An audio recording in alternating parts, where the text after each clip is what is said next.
ជំរាបសួរបងប្អូនអ៊ំពុំមីងទាំងអស់គ្នានេះបងប្អូនហើយមើលណែអានេះគេហៅដើមកំពីងរាជដើមកំពីងរាជ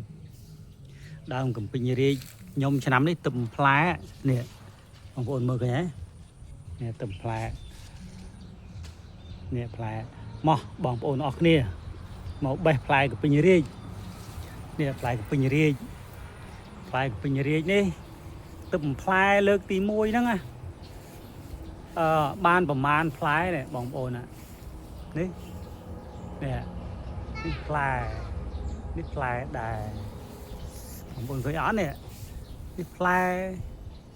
មានក្តៀបខ្លះមានអត់ក្តៀបខ្លះនេះបងប្អូនឃើញហើយនេះមកបងប្អូនមកនឹងគ្នាបេះផ្លែកំពីងរាជនេះអានេះល្មមបេះបងប្អូននេះហើយផ្លែកំពីងរាជនេះបេះថ្ងៃមុនមួយភ្លក់មើលអត់ជួទេឆ្ងាញ់ណាស់ដោយសារក្របវាឡើងផ្អែមក្របវាផ្អែមហើយ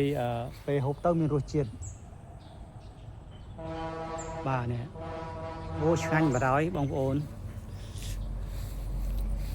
អានេះក៏ធំដែរបងប្អូននេះក៏ផ្លែធំដែរនេះបងប្អូនមើលនេះបាទ